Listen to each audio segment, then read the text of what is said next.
slides I want to go through. First, I'll have a turf seed update from the West Coast. We were just out there a few weeks ago. A lot of things happening. I want to talk about our Gravity SL PGS seed treatment, difference between a seed treatment and a seed coating.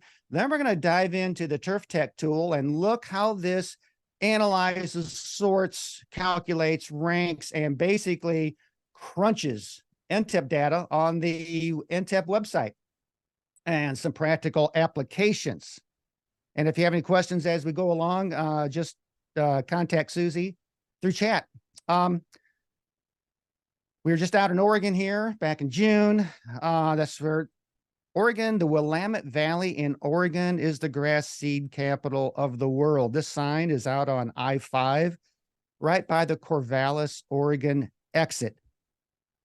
Why is the Willamette Valley in Oregon the grass seed capital of the world? The winters are mild. There typically is ample moisture and precipitation. It doesn't get too hot, too cold, too wet, too dry. Normally, someone's going to point out, Bruce, I heard Portland, Oregon a couple years ago was 115 degrees. Yeah, that is true. There's some weird things happening. But normally, it's not too hot, too cold, too wet, too dry. And the key thing is, right when harvest time comes, right around July 4th, the rain shuts off and it's dry for a period of a month or two, and it's just perfect weather to be able to harvest, process seed. That's why the Willamette Valley of Oregon is the seed capital of the world. I'm a history buff, and 100 years ago, after the Civil War, when golf courses began being built, there was seed being produced in a lot of states. You could grow seed in Ohio, Indiana, Michigan. But what happened is when you're growing seed as a crop in those states, you don't have the right weather. You don't have all the attributes, the mild winters and the great precipitation that you have in Oregon. And the production just naturally went over to Oregon in the Willamette Valley. Perfect place for growing turf grass. Two, ongoing droughts are impacting the turf seed crop and all the other crops out in Oregon. We'll talk about that. This spring, it was very dry, 5 inches below normal, and that's impacting yields. Yields are down, plus some of the new spring seedings that happened in the springtime are reporting a 50% loss. So that's going to impact the number of acres that are going to be producing seed. Of course, the yields are declining. These are major declines in yields over all species. So there's a lot of pressure on yield production in the Willamette Valley. Here's just a quick map of the drought monitor from the USDA. Oregon has been under a severe drought for quite some time, and that's what's happening and why yields are down. If yields are down, that means the supply is down. That means prices tend to rise. This is average dirt weight. This is the yield as it comes off of the field. Tall fescue yields between 2022 and 2023, tall fescue is off 15%. Perennial ryegrass is off 25%. Creeping fescues off 53%. So it is definitely impacting the amount of seed that's available. And this, of course, is going to impact the varieties available too. So a lot of pressure on yields. First, perennial ryegrass. 30% of the acres are irrigated. Those are turning out pretty well because you got the supplemental moisture. 70% are unirrigated. Those yields are down 30%. Some perennial ryegrass is still grown in the northern parts of Minnesota. The harvest has just begun as of this last week. Yields are expected to be off 10% or more. Acres of perennial ryegrass have been reduced across the region and are expected to be down 30% or more. This product, Nutella hazelnut spread, is becoming very, very popular worldwide, not just Australia, not just the US. I'm told some of the Pacific Rim nations, countries have found a taste for Nutella. So if companies want to produce hundreds of millions of jars of Nutella, you got to plant a lot of these trees. These are hazelnut trees. These are hazelnut trees planted in the Willamette Valley in Oregon. There's only a few areas in the world that are ideal for hazelnuts. Northern Turkey, and they're typically around large bodies of water. Northern Turkey, Italy, France, Spain. The US, Oregon, Willamette Valley is perfect for it because of the climate coming from the Pacific Ocean. So farmers looking to make profits have found with this expansion in demand on hazelnuts, they can make money growing hazelnut trees. So they're taking other crops like turf seed out of production, planting hazelnut trees. These are perennial crops, obviously, and they got a life cycle of typically around 25 years. So these acres are going to be lost for turf seed for some time. So that's what's happening. If you drive in, I've been out to the Willamette Valley ever since the 90s. Lots and lots of hazelnut trees going in. So that's putting upward pressure on pricing. There we go. That's the story on perennial ryegrass, tall fescue. Tall fescue, it's holding up better than the other species. One is due to the deeper roots, deeper rooted plants. They tolerate drought better, just like in turf grass management. Tall fescue holds up to drought much better than some of the other cool season species. The dry spring has caused loss of new seedings. So acres will be down again for 2024. Yields across the valley vary, but they're trending 10% down. So tall fescue wasn't hit as bad because of the deeper root system, but it is still under pressure. I am told and by the way, this update is coming from our good friends at Mountain View Seed. Mathis Kinsey provided this to me. I want to give Mathis a shout out for all the work he's done on this. Yields are trending down 10%. We think we've hit the bottom here of pricing just a couple months ago. Pricing will tend to go up. The perennial ryegrass is down dramatically. When you take a look at the acres down and the yield down, we're about a 50% reduction in overall seed available. So when the current inventories of perennial ryegrass are gone, ryegrass is going to be going up in price. And so is fine fescues. I'll talk about in just a minute. So we think the bottom was hit here just a few months ago, and we're going to see upward pressure on turfgrass pricing. Kentucky bluegrass, both irrigated dryland regions are reporting yields down 20%.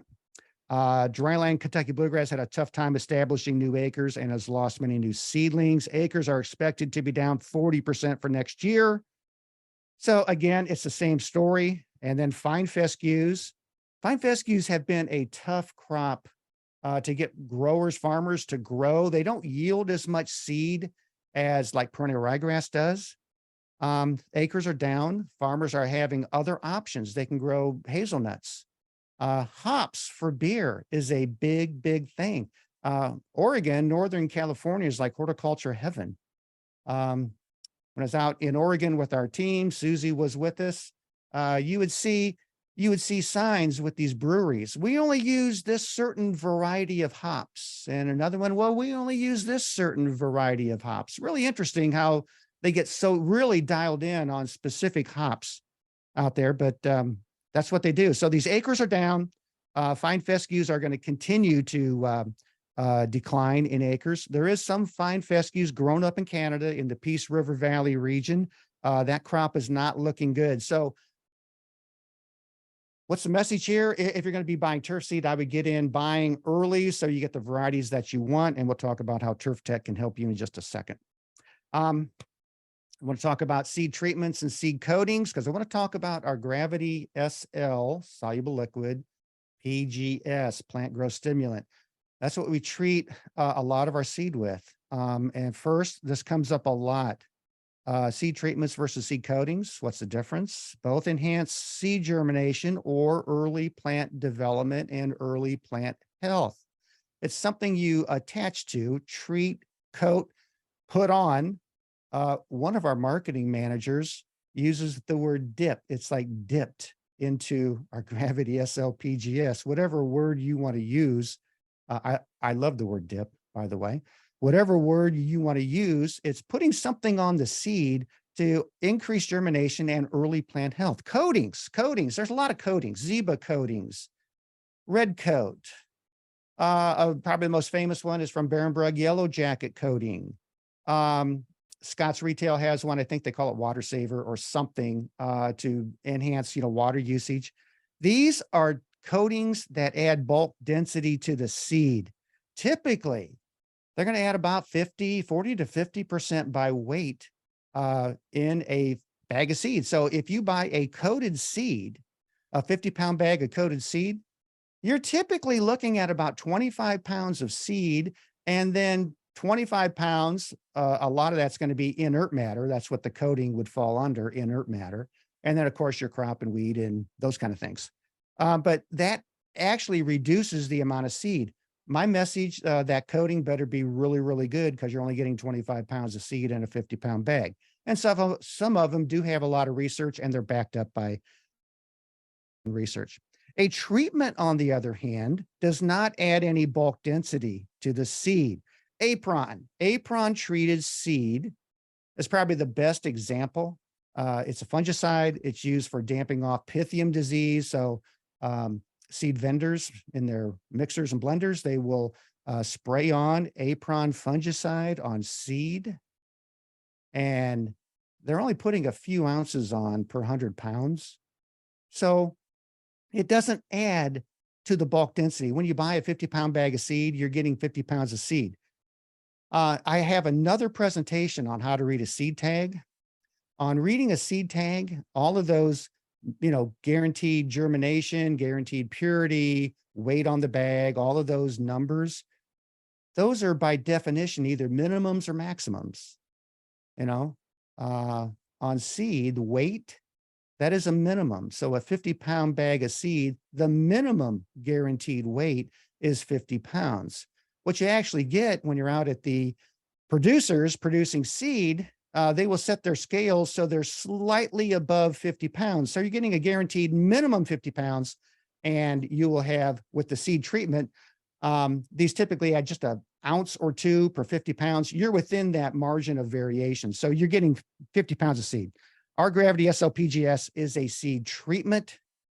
It's 2 ounces per 50 pounds. So you get 50 pounds of seed. What is Gravity SL PGS? It is a plant growth stimulant. It's a soluble liquid. It's part of our Gravity line of products. It stimulates root growth, plant health, in new seedlings, transplants, and existing plants, and turf seed. So seedlings.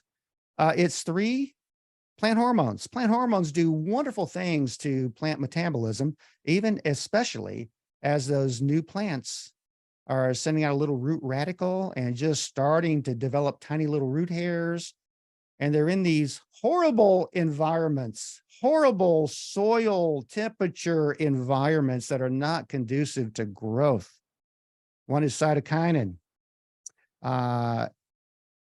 gibberellic acid. These are involved in cell division in various ways in metabolism. IBA, indole-butyric acid, stimulates vigorous root formation and development. It's used in a lot of turf and horticultural crops. These plant hormones do.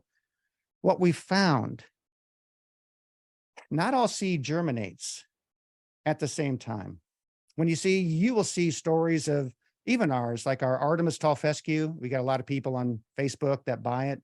Hey, my Artemis was up in 3 days. That's true. You see little shoots popping up through soil in 3 days, 5 days. We got one guy who's doing a jar test on Facebook on our Artemis seed, as he's kind of watching Artemis grow in a jar.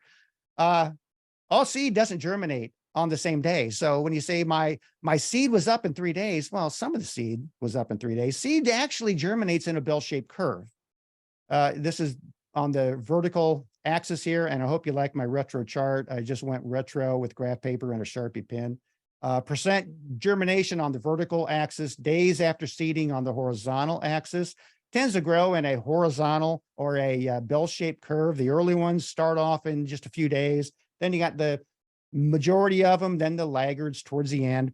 What we're trying to do, and what the University of Minnesota research proved, we can actually shift that germination bell-shaped curve back towards the days of seeding. So to reach 80% germination, we can reduce the time that seed gets there. That's what the research showed. So this is research from the University of Minnesota. This is looking at days to 80% germination. We got the species on the left. We've got PGS treated, non-PGS treated, and then the variants. How many days quicker did these seeds reach 80% germination? On perennial ryegrass, it was 3 days earlier. We shifted that bell-shaped curve 3 days closer to the day of seeding. Tall fescue was 12 days. Creeping bentgrass was 8 days. Bluegrass was 6, and chewing fescue was 9 days. And where the biggest difference showed up in this research was when soils were cool or they were dry, especially under stress. That's where these plant hormones and the way we formulated Gravity SL PGS, that's where it shines. So in cool soils, this allows turf managers to seed earlier in the spring. It allows them to seed later in the fall and still get good germination and speedy germination. So that is what Gravity SL PGS does. If you have any questions, hit Susie on chat, text her on chat, or you can follow up with me and I would be glad to go through this with you. I have another video on this is turfgrass you can look at. That is PGS. I came up, I don't know why it is, but in any type of industry, people love to use acronyms. And there's acronyms on everything imaginable. This is kind of how we talk. I came up with this acronym chart. And if you want a copy of this, let us know and we will get you a copy. You know, what does raw seed mean? What does hulled seed mean? What does certified versus uncertified seed mean? What's the difference between a noxious weed and a weed? What are the abbreviations for these species? What does VNS, variety not stated, mean? What is that? There's a GLS is commonly being used now on tall fescues, stands for gray leaf spot resistance. This is one for gray leaf spot. Lateral spread. I think seed research uses extreme rhizomatous expression. I think Barenbrug for their lateral spread tall fescues uses RTF, something along those lines. So there's a lot of these acronyms. I've made up an acronym chart on everyone I could think of. I probably don't have everyone, but if you'd like a copy of this, let us know and we'd be glad to send you one. 0-0. When people say 0-0 seed, it means 0 crop, 0 weed in your bag of seed. That's what 0-0 means. I don't know if I can show it on the camera, but producer Susie and the marketing team came up with some 0-0 hats, and they had some contests and various things going on with them. I love the concept. If you want the highest quality, purest seed, 0-0 is what you're going to be wanting. Only 20, I'm told by our friends out at Mountain View and Landmark Seed, only less than 20% of all of the tens of millions of pounds that are leaving Oregon, heading to the turfgrass markets, less than 20% is 0-0. So it's rare. Of course, it's going to cost a little more money, but you get the purest possible seed. Okay, on diseases, a couple things. Then we're going to look at the NTEP data and then get into the Turf Tech tool. And I see it's 9:21 and we got to keep moving. When I was a grad student back at Purdue, that was a long time ago, we learned about the disease triangle. It's been around for a long time. If you are going to have a disease, you got to have 3 things. You got to have the presence of a pathogen, like a fungus, spore. You got to have a pathogen. Got to have the proper environmental conditions. We don't see a huge amount of diseases when it's wintertime, some, but not a huge amount. We tend to see them when it's hot and humid, sticky, muggy, nighttime temperatures above 72. Not always, but on a lot of diseases, they all differ. And then you got to have a host, that's your turfgrass plant. And you got to have a presence and degree of susceptibility. That host has to be susceptible to the disease. Obviously, to work the triangle, if you can get rid of a pathogen, like with a fungicide, that is one way to reduce disease. If we can change environmental conditions, what would that be? You're at a golf course and you have a golf green, you're having some disease issues, might be aggravated by shade. You could cut some trees down and allow more sunlight to hit that golf green. That would be an example of environmental. The host. How would we get a non-susceptible host, a host that's resistant to brown patch, resistant to gray leaf spot, resistant to dollar spot? Well, we'd have to find one that plant breeders have developed that actually have proven data that they are resistant. And that's how we would do that. I use the Turf Tech tool, and I'll show you that in just a second. This is how I learned the disease triangle. Good friend of mine, Dr. Tom Nicolai of Michigan State University, tells me that some of the turfgrass schools today are using a pyramid, an IPM pyramid. Some of you that are turfgrass graduates, little in the 2000s, 90s or 2000s, I would love to know if you learned on the disease triangle like I did, or the IPM pyramid.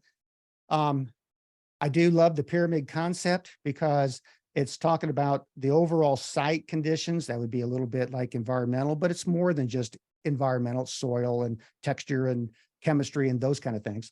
But starting off with a strong base, if you start off with a strong base and then move to species and varieties that are less susceptible or resistant, and then get the right cultural practices, watering and nutrition, those kind of things, then you will be able to reduce your pesticide usage.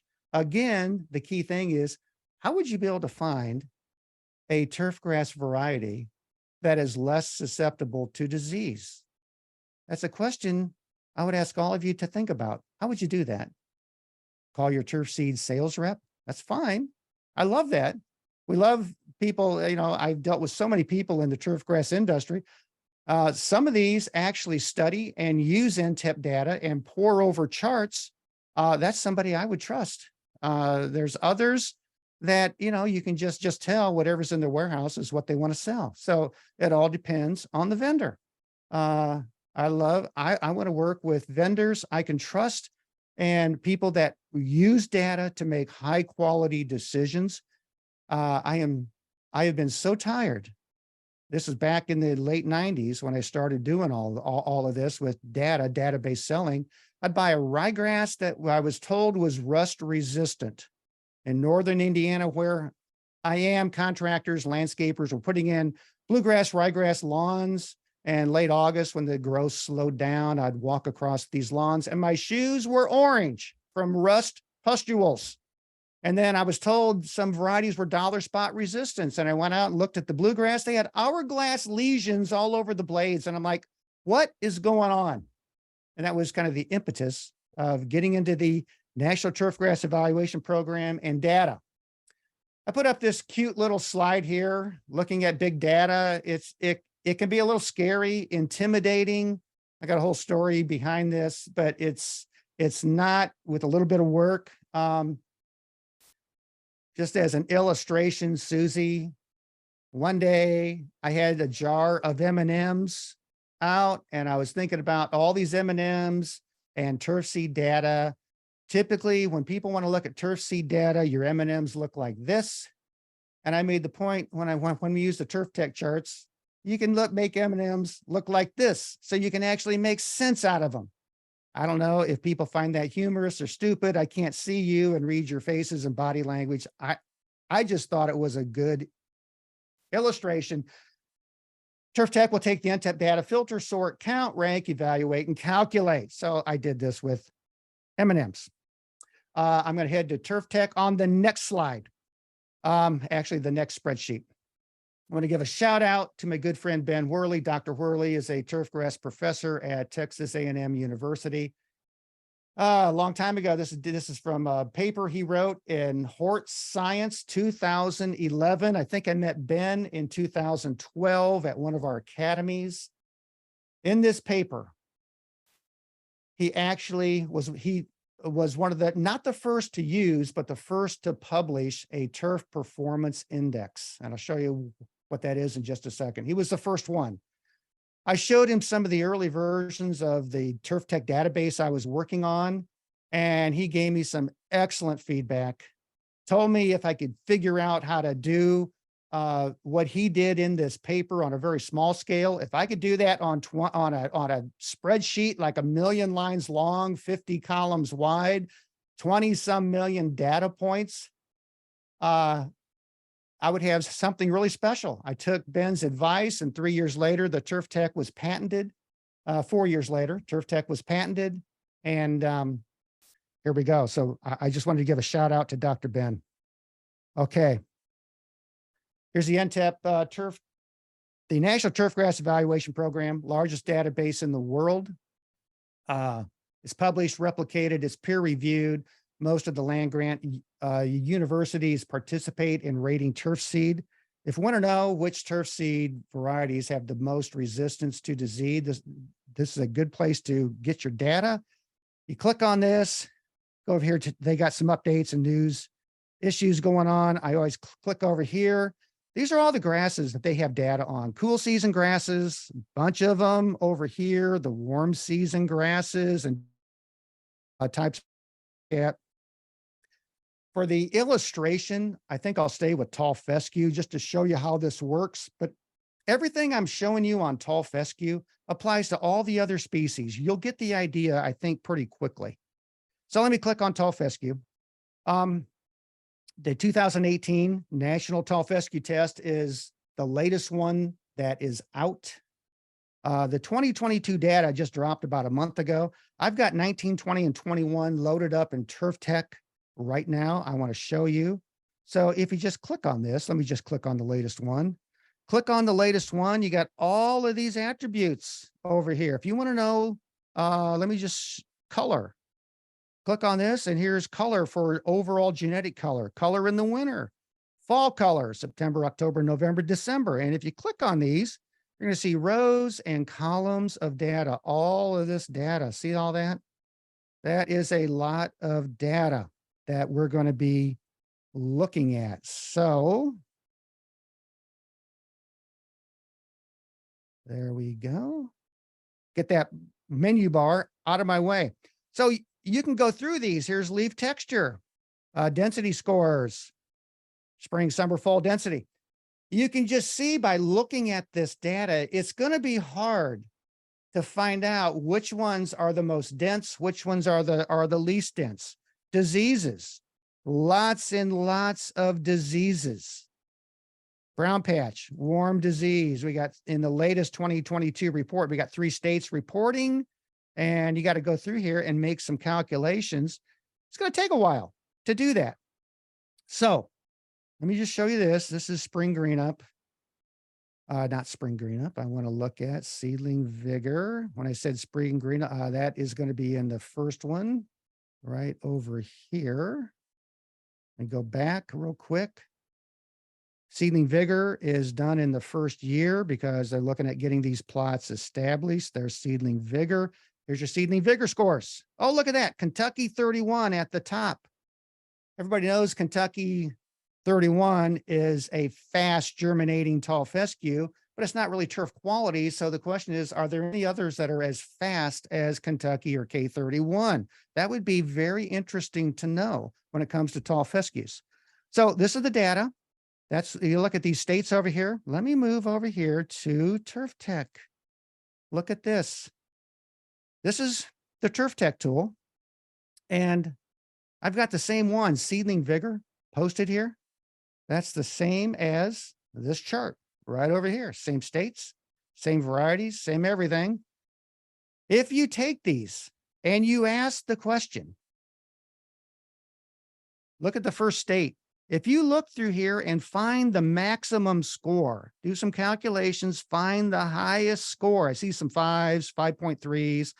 Find the highest score through here. Subtract that LSD value of 1.4. I know this is getting a little geeky heavy, but if you find the maximum score for seedling vigor in Connecticut, subtract the LSD value. Statistical differences among entries, subtract one entry's mean from another entry's mean. Differences occur when this value is larger than the difference. Any two, like a 3.7, and a 5.3 minus 1.4, 5.4, we are above 3.3. Grand Prix at 3.7. And this experiment, this one, Kentucky 31 at 5.7, 5.7 and 3.7 is 2 LSD value is 1.4. The distance is greater. That means Kentucky 31 germinates faster than this Grand Prix at the bottom. What Ben Worley shared with me back in 2012, that is absolutely true. But if you flip that around, if you take the maximum score and you take the LSD value and the difference is less than, not greater than, less than, that means that variety is no different than the top one. That defines our top performing LSD group.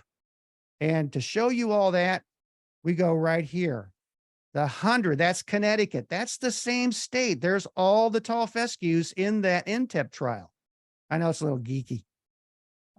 Some of you probably like this, like I do. Let's go with Grande 3. Grande 3. Did Grande 3 make the top? I'm on Seedling Vigor. Did Grande 3 make the top performing group in Connecticut? Yes, it did. Did Kentucky 31? Yes, it did. Did Fayette?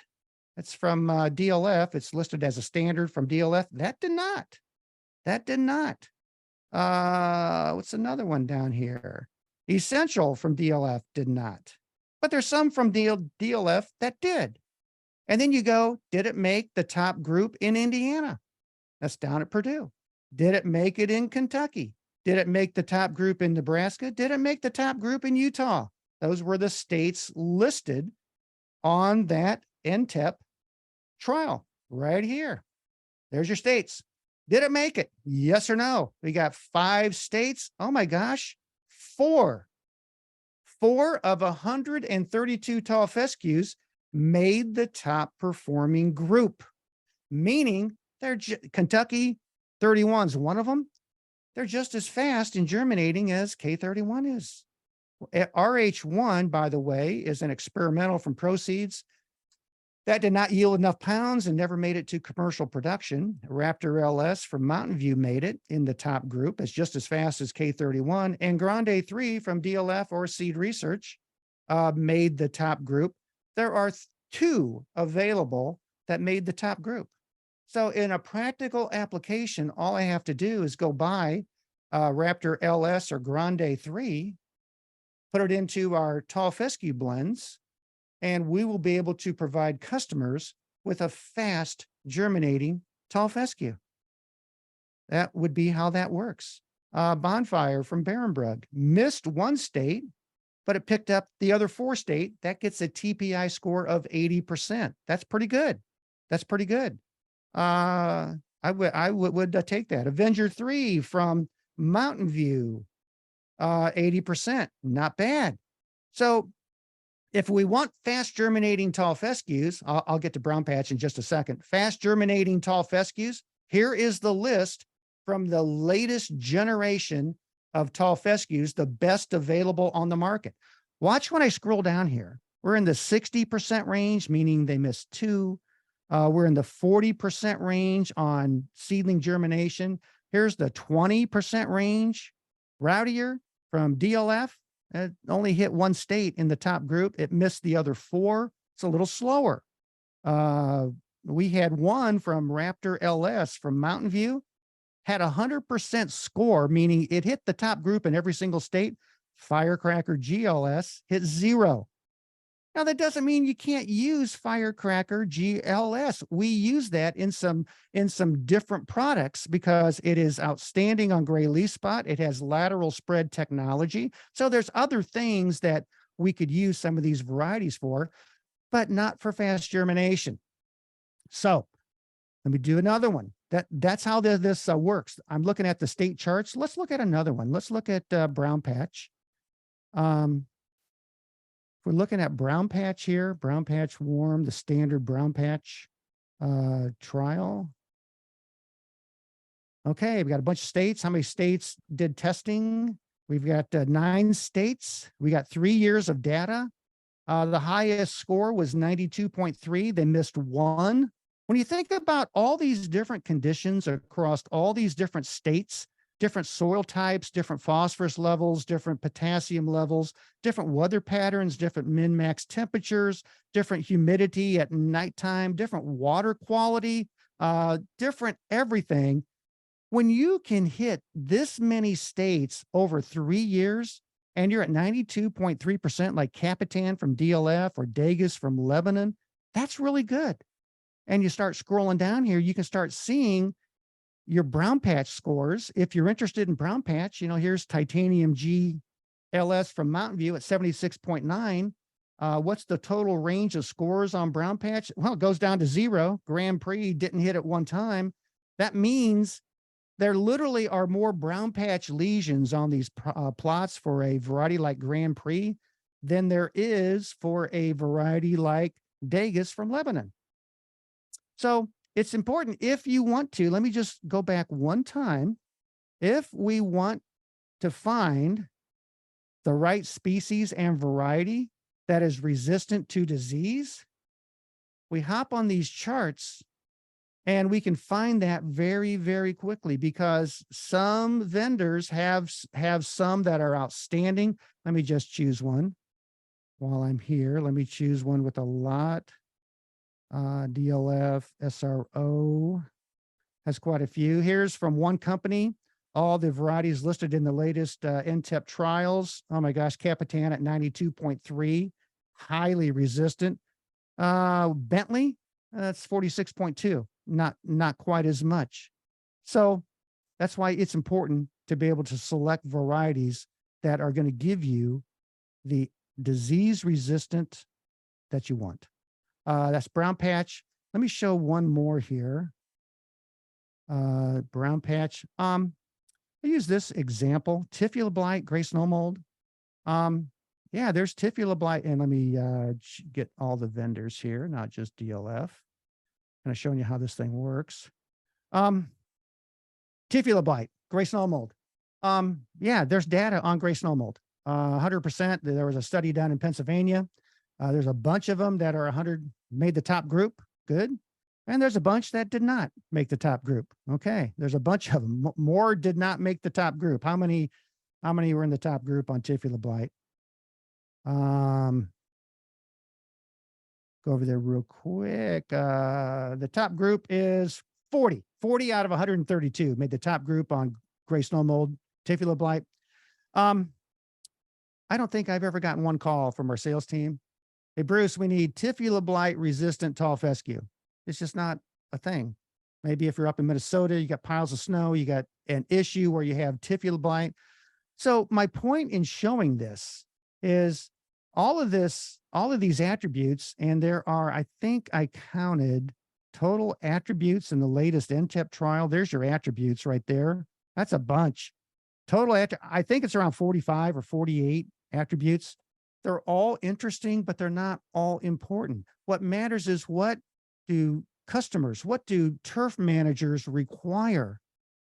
Most turf managers are going to require what they tell us and our sales team. They require on tall fescue brown patch resistance. They require gray leaf spot resistance. They require things like traffic tolerance. They require overall quality of color, texture, uniformity, and density. Those are the things they require. Some of these are interesting, but our customers don't require these. So this makes crunching these numbers easy. Let me show you. That's the state table. You can start taking these, and let's just do this real quick. Brown patch. Here's your brown patch scores in one column here. These are the brown patch scores. There's that Degas of 98.3. There's your Capitan, another good one, 98.3. I can take what our customers want and then add something like, let's add gray leaf spot to it.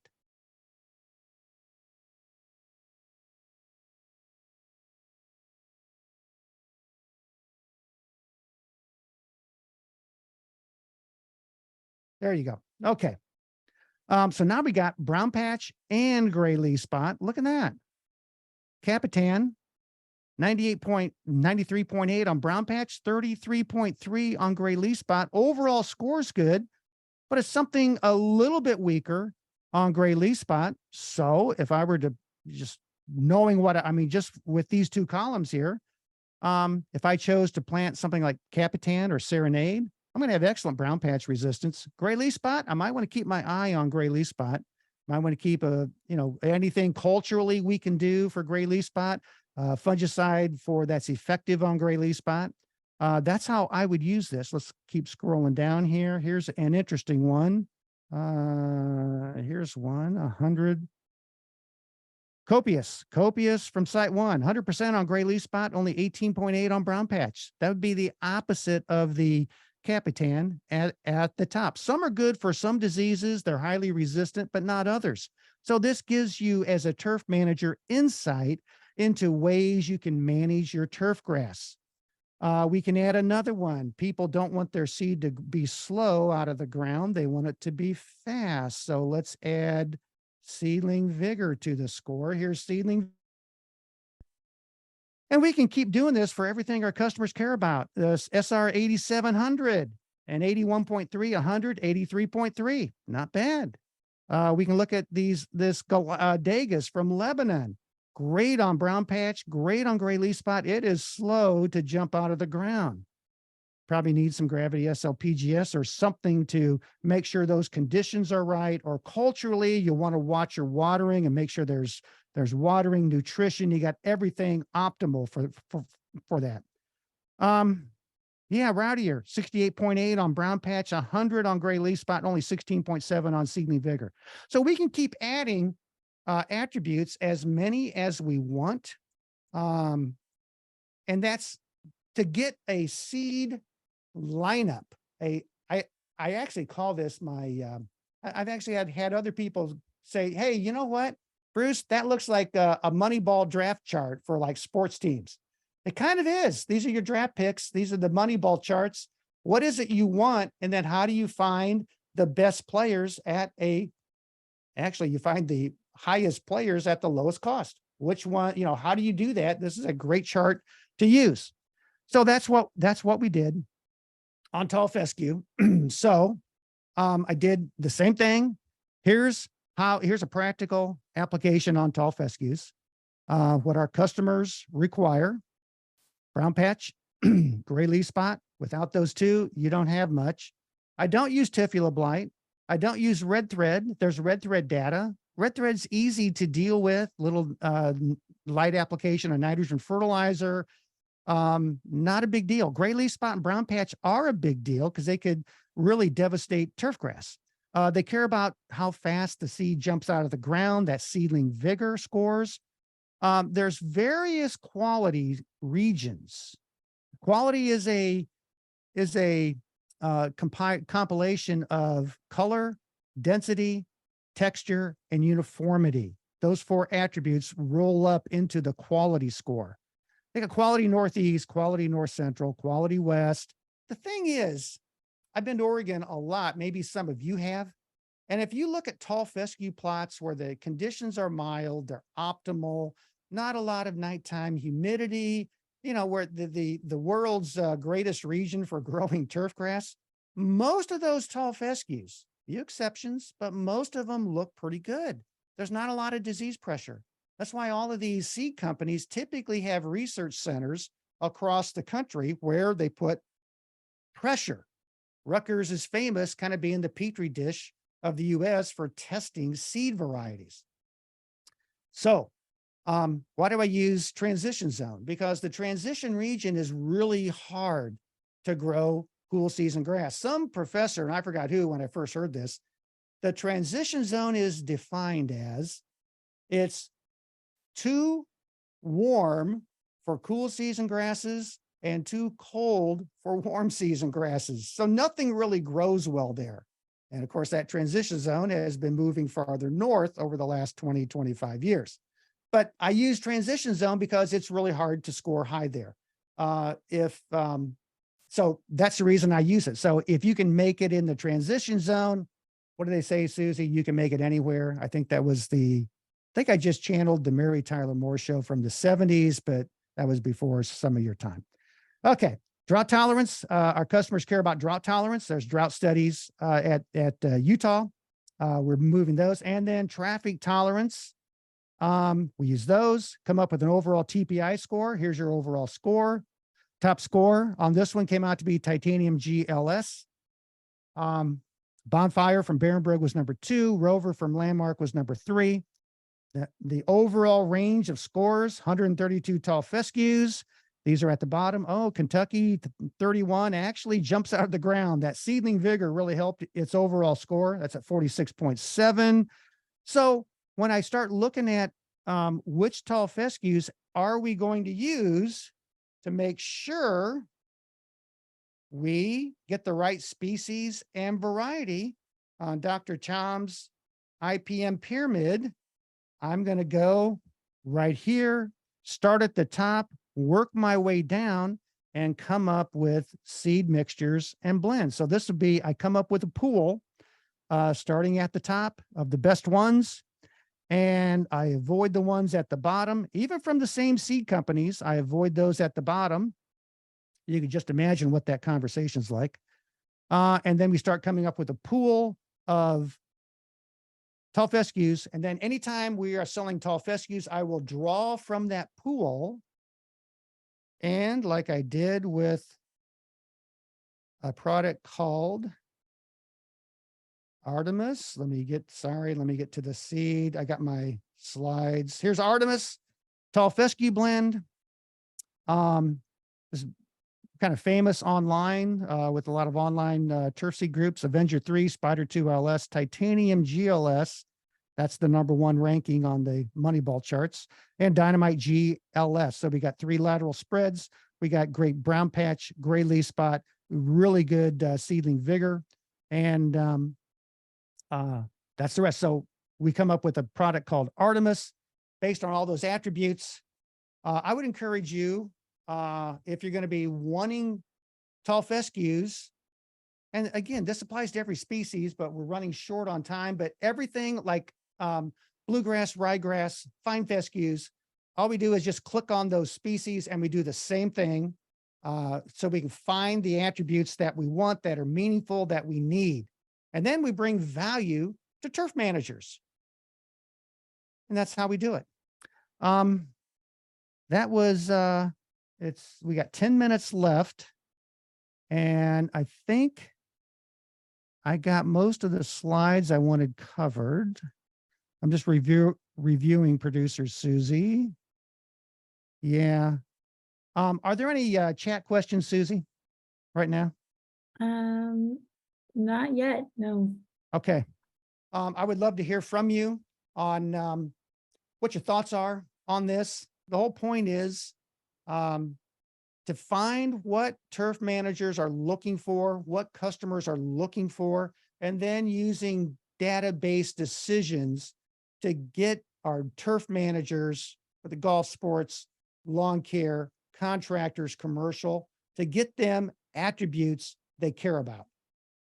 So that's one key takeaway. The other key takeaway of almost 50 attributes on tall fescue, not everything is important. What I would use the age-old adage of what matters most to your customers. I don't know if I showed this chart or not. This is a tall fescue chart. We have commercial contractors, commercial seeders. They don't get paid until their seed comes up. That's a big deal. I mean, if I was a commercial contractor, I would want to be paid. I went back and looked at fast germinating tall fescues back to 2001, 2000. These are our NTEP trials, 2001, 6, 2012, 2018. I showed you this chart on the far right. You look at fast germinating tall fescues, look at K31. It's at the top on every trial. Only one variety, Wolfpack, way back in 2001. That's 22 years ago. Beat K31. Only one. Kentucky 31 is consistent. And there's consistent fast germinators for bluegrass and ryegrass also. K31 is consistent. So you start asking what varieties are as fast or close. Shenandoah 3 from Proceeds, there's one truckload left in the country, and that's going to be gone soon. I could not find any information that Plato was still available. Supersonic's available. It didn't hit the top group of K31, but it's in the second group. That's not bad. Raptor LS and Grande 3 are equal to K31. So you start filtering down here and seeing if you're dealing with contractors and they care about speed, Let's start finding the ones that are the top germinators for speed. And we're going to avoid a lot of these at the bottom and all these 33%.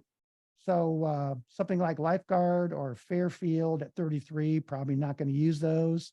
Bullseye, not going to be using that one. We certainly are not going to be using O'Keefe, Firecracker, or some of these.